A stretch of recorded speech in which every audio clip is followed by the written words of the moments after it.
Salut, salut, salut. Bonsoir. J'espère que je ne vous manque pas. Vous savez, je suis un petit débrouillard, donc de temps en temps, il y a des semaines que c'est un peu compliqué et tout. Mais cela ne m'empêche pas de faire beaucoup d'efforts pour pouvoir toujours garder mon tempo par rapport à la chose Cameroun.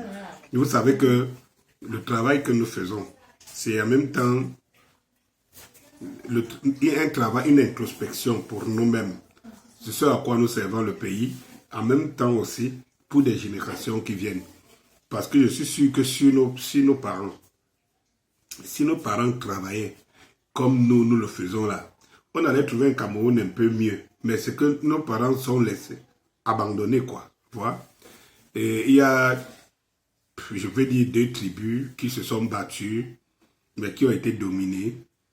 C'est-à-dire que les Bassa et les Bamileke, pour la cause de ce pays. Et pendant ce temps, toutes les autres tribus, voilà, ils y vivaient aisément, préféraient trouver de quoi manger et de dormir. Et je pense que c'est ça qu'il faut qu'on corrige dans les générations à venir. Et que toutes les communautés du Cameroun, parce que le mal qu'on a aujourd'hui au Cameroun, c'est que dès le départ, on n'a pas été soudé, un peuple n'a pas été soudé. C'est-à-dire que la guerre du Cameroun, la lutte pour les indépendances et tout ce que vous connaissez a été menée par deux communautés, et qui avaient certains individus des autres communautés. Il faut se dire la vérité, parce que ce qui va nous sauver, ce qui va nous amener à prendre conscience dans ce pays, c'est lorsque nous allons accepter la vérité. Donc il y a eu deux communautés qui ont lutté pour le bien-être du Cameroun. Tout entier, deux communautés. C'est l'histoire du Cameroun. Hein. L'histoire du Cameroun est écrite par deux communautés. La communauté Bassa et la communauté Bamileke. C'est l'histoire du Cameroun, c'est toute l'histoire du Cameroun. Par la suite, vous allez voir qu'il y a eu des individus. Ça veut dire que tel un Béti, tel peut-être un Douala, tel un Bakoko, tel un Nordis qui a fait ceci pour le compte du Cameroun. Voilà. Mais l'histoire retient, nous enseigne que les deux communautés qui se sont battues pour la fierté du Cameroun sont les communautés Bassa et les communautés Bassa et Bamileke.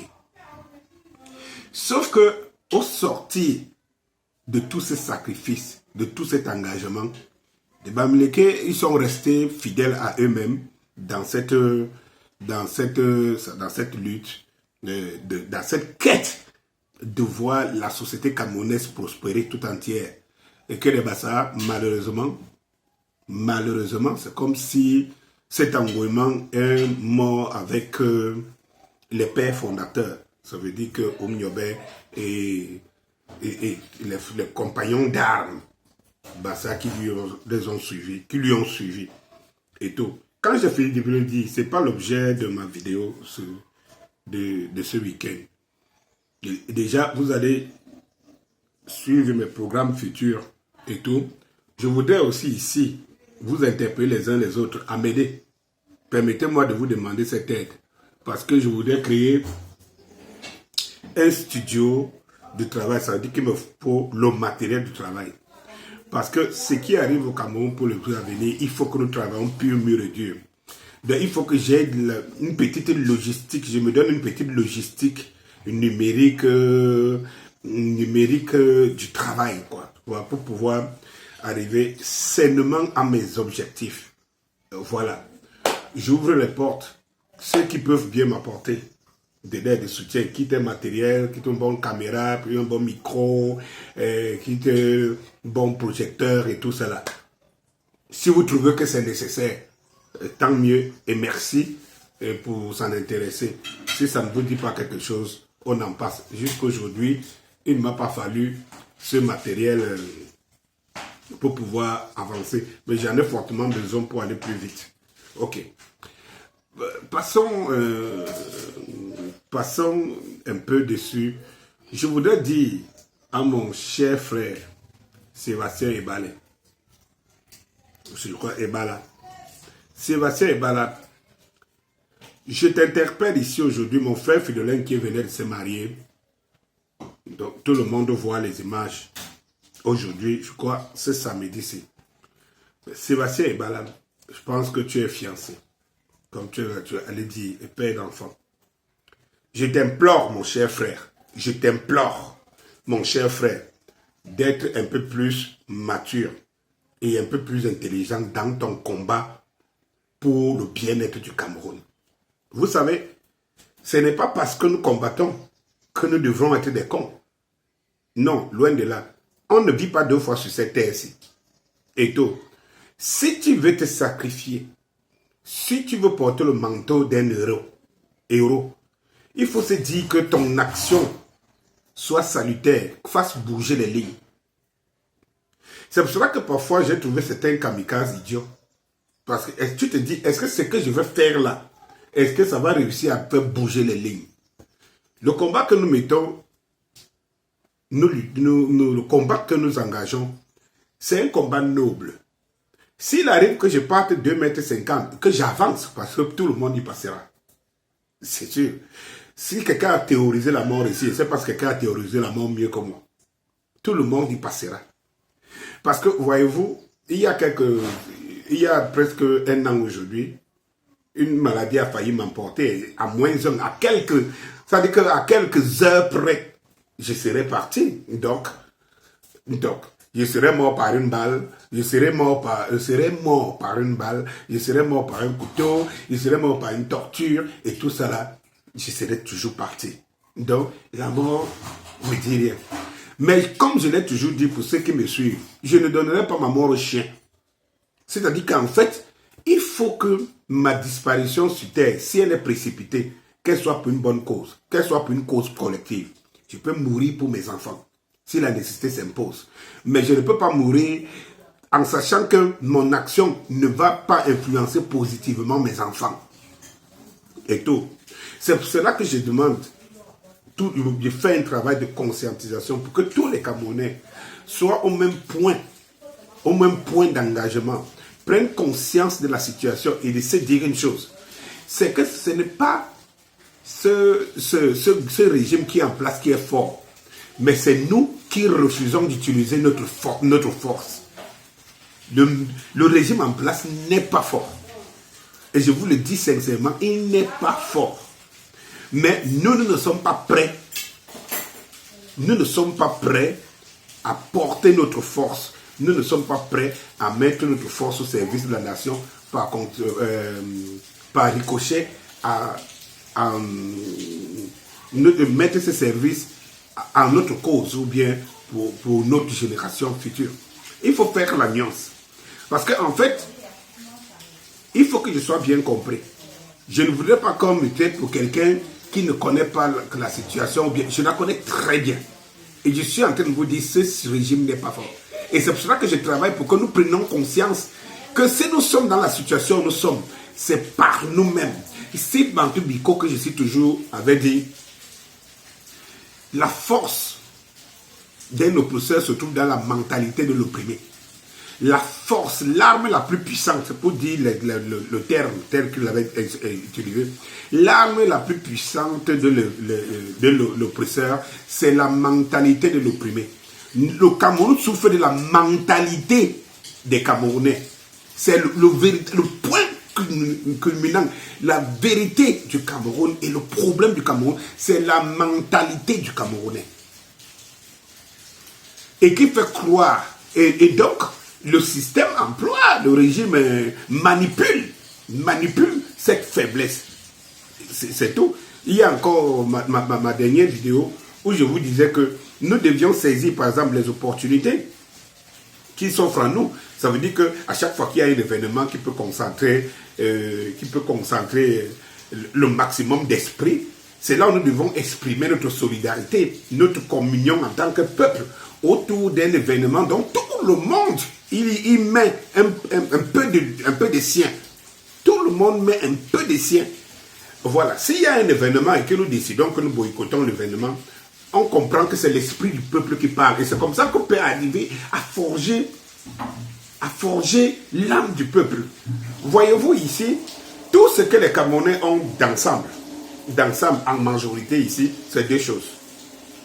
Soit le football, comme c'est le pium de notre peuple, c'est là où nous savons que nous sommes solidaires, nous nous sentons Camerounais, surtout quand nous gagnons. Soit, tout simplement, lorsque nous refusons d'aller aux élections. Et là, on manque l'esprit camerounais, c'est-à-dire qu'on sent la majorité des Camerounais qui boycottent les élections et en sous silence. Mais est-ce que cela suffit? Est-ce que c'est là, d'une manière, dans un mimétisme comme ça, que nous pouvons tout simplement nous exprimer? Nous pouvons aussi mettre cette force dans les événements qui sont fédérateurs. Nous pouvons boycotter les événements. Et en boycottant cet événement, on commence à forger un esprit. L'esprit de la conquête de notre liberté. Et d'autres pouvoir de s'exprimer, pouvoir de dire ce que nous pensons, pouvoir d'amener les décideurs à prendre en compte ce que nous voulons et ce que nous pensons. Et que non, on ne le fait pas. À chaque occasion qui arrive, on démontre que chacun roule single. Voilà. Chacun roule single. Quand j'ai fini de le dire, vous allez comprendre pourquoi je voudrais faire cette vidéo à mon cher frère Sébastien Ebala en lui disant attention. Vous voyez que dans les actions que nous menons, comme je le disais tantôt, il n'y a pas, on ne cultive pas l'âme du peuple, on ne cultive pas une âme, l'âme du peuple et tout. Le travail que nous devons faire, nous qui nous sommes donné ces sacrifices-ci, c'est d'amener le peuple, c'est notre grand boulot, c'est d'amener le peuple à avoir un esprit ouvert, à changer de mentalité, à se concentrer sur le bien-être de tous, de la collectivité. Ça veut dire que lorsque je sens que moi je peux manger, je peux acheter un litre d'huile à 2000 parce que j'ai un budget fort, mais que j'ai que je sois animé par l'esprit du partage, du patriotisme qui veut que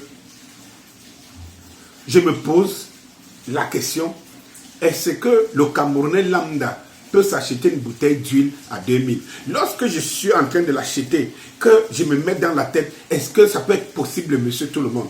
Et si ce n'est pas possible, monsieur tout le monde, alors je me mets dans la peau de monsieur tout le monde afin que nous soyons tous au même piédestal. Cet esprit nous manque beaucoup. La société occidentale, dont on parle, on nous dit toujours d'individualisme et tout, nous démontre à suffisance qu'elle est collective. Lorsque quelqu'un perd un membre dans une communauté, toute la communauté se lève pour chercher le membre.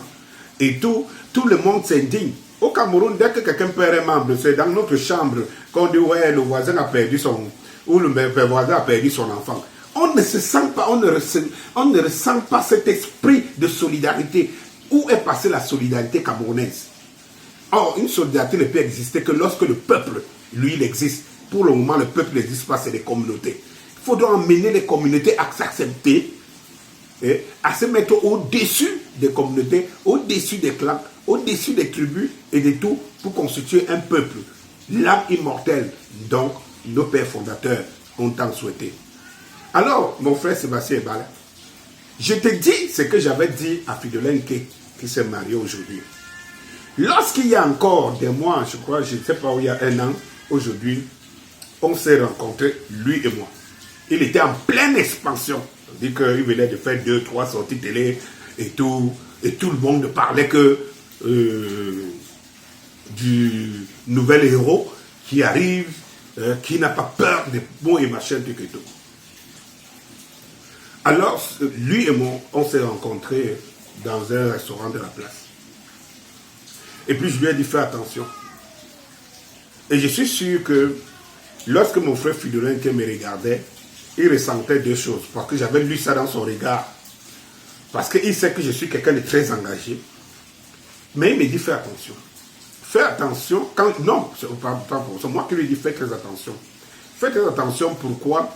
Parce que comme je te vois, la manière dont tu t'y prends, que tu veux plonger dans le populisme, ça veut dire que faire des choses peut-être pour plaire. Il faut faire très gaffe parce que la vie est très courte. Ils vont te cueillir très rapidement. Et mon frère Fridolin qui m'avait regardé comme ça, je me souviens encore de son regard. Et je lisais dans son regard quelqu'un qui disait, est-ce qu'il n'a pas été envoyé? Est-ce qu'il n'est pas, il n'est pas au service de ces gens qui ont réussi? Il lisait ça à moi et il m'a posé 2-3 questions par la suite qui n'avaient rien à voir avec nos causeries, notre causerie qu'on faisait depuis une heure et demie. Il m'a posé 2-3 questions qui me semblaient voir qu'il se méfiait du monsieur qui est en face de lui. Comment puis-je lui dire de se méfier alors que lui sait que c'est un homme engagé? Mais il se méfie de quoi? Alors je lui avais dit, notre combat, ce n'est pas des individus de ce régime. Notre combat, c'est le système. Parce qu'un individu, vu sa position, est au service. Et je faisais comme ça allusion à un Mbamkoui. Parce que je disais, ce n'est pas l'essentiel. Mbamkoui n'est qu'un petit employé de la fonction publique camerounaise. Et que de toutes les façons, il n'incarne pas le système. C'est-à-dire, il sert le système. Et que si tu te concentres sur lui parce que il a une mauvaise image et qu'il incarne une image qui incarne le mal, donc nous décrions. Oui, ça va faire de toi un héros qui a eu la force, je veux dire le courage de s'attaquer à lui. Mais ça va changer quoi? Parce que je vais te dire une chose. Je vais te dire que Mbamkoui, si on lui dit, ses bourreaux lui disent demain, ou alors ses patrons, ses chefs lui disent demain, chaque personne qui entre au CED, ou bien au CEMIL, je ne sais pas comment machin truc, chaque personne qui entre au CED, donne-lui un bonbon. Vous serez étonné que Mbamkoui, quand vous allez arriver au CED, on va vous donner le bonbon. Parce qu'il a reçu les ordres de le faire. Alors, quand tu es en face de toi un monsieur comme ça et qu'il n'est pas le premier, on a eu Fauchivé avant lui, au temps d'Aïdjo. Voyez-vous, quand Aïdjo, tout le monde sait qu'Aïdjo faisait de la torture aux gens qui se mettaient en travers son système de gouvernance. Tout le monde connaissait la cellule noire qui était au palais. C'est pour ceux qui ne l'ont pas connu. Mais je vais vous dire une chose. C'est que tout le monde retient de cette époque-là, d'Aïdjo, ce n'est pas les gens qui les torturaient, mais c'est que le commandant en chef avait instauré comme torture Aïdjo. On savait que si Aïdjo t'invite, s'il dit que tu viens à la présidence, tu priais et tu disais à ta famille que tu ne sais pas si tu vas rentrer. Mais personne ne retenait qui va te torturer. Aïdjo n'avait jamais, en seconde de toute l'histoire, n'avait jamais pu une arme tirer sur quelqu'un. Il n'avait jamais torturé un gros. Mais tout le monde sait que quand Aïdjo t'invitait, alors tu n'es pas sûr que tu devais rentrer. Donc les gens ne retenaient pas ceux qui torturaient, mais retenaient l'homme qui était au cœur du système. C'est de ça qu'il s'agit. Alors, quand je l'avais dit à Fridolin d'une autre manière, il m'avait soupçonné. Je suis resté tranquille. Après, j'ai vu par la suite les expansions qui continuaient et tout, les téléphones, avec Mbamkoui qu'on enregistre et on publie, et tout comme une certaine forme d'élégance. C'est que, quand Mbamkoui avait décidé de régler son compte, rappelez-vous, qu'est-ce qui est arrivé à Mbamkoui après ça? Rien. Parce qu'il a la confiance. Et il vous dit ça. Il vous dit ça tous les jours. Moi, je ne suis pas dans le populisme. Ça veut dire que faire quelque chose pour faire plaisir, pour montrer que oui, je suis un héros. Je ne suis pas là-dedans. Et je vais vous dire encore le pire. Qu'est-ce qui est arrivé, Fridolin? Lorsqu'il est cueilli par Mbamkoui et qu'il reçoit cette torture, vous savez ce qui s'est passé, non? Beaucoup d'entre vous, encore, c'est pourquoi il le fait. Il court ce risque. Beaucoup d'entre vous l'ont même soupçonné de connivence avec Mbamkoui. Bien au contraire. Beaucoup ici ont dit, c'est de la comédie, c'est du théâtre que Fridolin qui fait avec Mbamkoui. Voilà donc, tout simplement pourquoi. Parce qu'au lieu de préparer le peuple, vous vous êtes dit, il faut vous préparer vous. Préparer le peuple à défendre son pouvoir à défendre son pouvoir et son pays. Vous vous êtes dit, il suffit que vous saisissez l'opportunité, que le peuple lui reste là comme des spectateurs, et que vous qui êtes courageux, vous pouvez vous tirer votre épingle du jeu. C'est ça que je décris. Et je dis à mon frère Sébastien Ebalé que je suis désolé de te faire quoi ça. Aujourd'hui, tu es un héros. Parce que tu parles bien de Kamto, tu parles bien tu indexes le criminel Mbamkui et machin, truc et tout. Mais je pose une question. En quoi cette action galvanise le peuple? En quoi cette action galvanise le peuple? Depuis 2 ans, j'écris sur les toits pour dire que le secret de notre réussite, c'est la formation et l'information. C'est-à-dire que c'est 2 choses. Pourquoi l'information? C'est la culture. Pour arriver à un degré de culture des Camerounais, que tout le monde arrive au seuil de la culture. Vous voyez, parfois, quand je parle ici des valeurs, par exemple, des Bamileke, les gens pensent que je suis en train de supporter les individus Bamileke. Ils ne voient pas que je suis en train de parler des valeurs sur lesquelles il faut s'appuyer, et comme les Occidentaux s'appuient sur les valeurs juives, et tout cela, pour en tirer des bénéfices. Parce qu'on n'est pas cultivé. On n'est pas cultivé pour ça. Il faut cultiver le peuple. C'est le travail que je vous amène, vous les héros d'aujourd'hui. Cultiver le peuple. Cessez de faire des fuites en avant pour s'inscrire sur les gens dont on voit le plus que les autres. Ce peuple dont nous courons le risque tous les jours. Il est facile de te coller l'étiquette héros parce que tu es allé en prison. C'est une fin en soi d'aller en prison. Parce qu'on dit tu es un héros. Oui, tu es un héros parce que tu parles fort à tel. Tu es un héros parce que tu es allé en prison. Il y a même des petits qui te disent, toi tu ne peux que me dire, je vois souvent ici des gens qui me disent, dis donc, tu ne dis rien, va aussi en route, comme Sébastien Ebala. Donc en fait, voilà donc les gens qui sont là pour distribuer les petites cartes. Médaille d'or, médaille d'argent. Quand toi, tu te retrouves en prison, tu laisses ta famille, en ce moment tu es un héros. Sauf que pose la question, tu vas en prison pourquoi? Et ceux qui y sont, jusqu'à aujourd'hui, ceux qui y sont, ils bénéficient de quoi? Nous sommes encore dehors à attendre la fête de la musique pour aller danser. Nous sommes dehors à attendre une fête, une occasion pour aller boire nos bières. Nous sommes pleins dans les bars, comme ça les Camerounais, pleins dans les bars. Pendant ce temps, ceux qui se sont levés pour nous, tous, ils sont en prison. Est-ce que ça nous empêche de lever une bière, de s'asseoir dans les bars tous les jours, de consommer? C'est leurs familles qui sont en train de consommer. C'est eux qui sont en train de jouir en prison. Quand ils vont sortir de prison, on va dire, c'est les héros. Héros. Héros de quoi?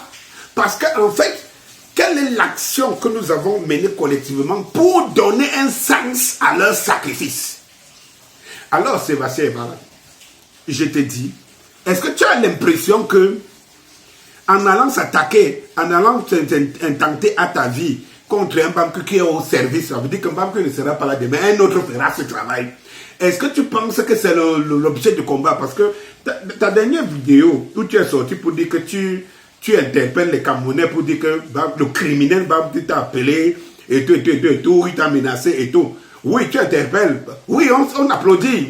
On applaudit parce que tu peux insulter qui peut l'insulter, machin et tout ça là. Oui, on applaudit. Tu sors de prison, tu as résisté même à la torture. On applaudit. Mais pour quel but? Pour quel but? Pour quelle fin? Pour quelle fin?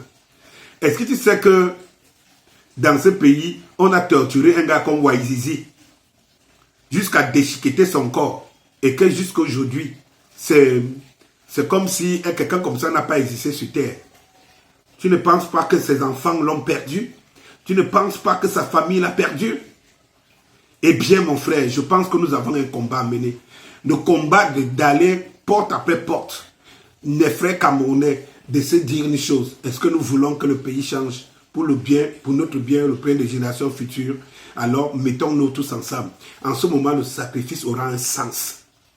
Mais si de temps en temps, il faut tout simplement qu'on forge les héros parce qu'on sera fier que quand on est ce soir, qu'on applaudisse que oui, il a osé. Mais ceux qui disent qu'il a osé, la font quoi? Je t'interpelle, c'est ça, c'est l'objet de mon interpellation aujourd'hui. Je te dis que nous n'avons pas un problème avec les individus. Parce que tant que le système perdurera, il y aura toujours les individus pour servir le système. Mais nous avons un problème avec le régime. ce système, le détruire. Et pour le détruire, aucun individu comme toi, comme moi, comme Fridolin, comme le professeur Maurice Kamto et comme autres, aucun individu ne peut battre à lui seul ce système. Donc, cessons de perdre du temps. Cessons de faire croire à des choses qui n'existent pas. Cessons parfois de profiter de la situation pour pouvoir nous faire une certaine image ou bien nous positionner dans la société en nourrissant des gens dont nous les emmenons à détruire ce pays. Je suis complètement en colère des Camerounais qui ne prennent pas conscience qu'il suffit qu'un seul jour, un seul jour, qu'ils se décident pour que le bien-être, le Cameroun devienne un paradis. Mon combat, c'est avec les Camerounais, le peuple camerounais qui a forgé. Mon combat, ce n'est pas avec un individu du régime. Parce que lorsque le peuple camerounais, lui, sera prêt, le combat, la guerre sera gagnée par le peuple. Lors du jour où le peuple, par une communauté. Je vous ai dit hier, le Cameroun a perdu la bataille avec la France pour les indépendances parce qu'il n'y avait que le peuple Bassa et le peuple Bamléké qui s'étaient dit non. Mais si les peuples du Nord, les peuples du Sud et tout cela s'étaient mis dans la bataille pour l'indépendance, pour la souveraineté du Cameroun, ce n'est pas ce qu'on serait en train de parler là. Or, chaque jour que nous ne prenons pas conscience de ça, nous condamnons par 2 fois nos héros. Personne d'entre nous n'a l'héroïsme de Oumyobé, Ernest Ouandjé, Félix Moumié, Oseni Afane et tout. Alors, quel héroïsme je peux avoir en me donnant une vie sans avoir influencé quoi que ce soit? Mon frère Sébastien Ebala, c'était pour toi.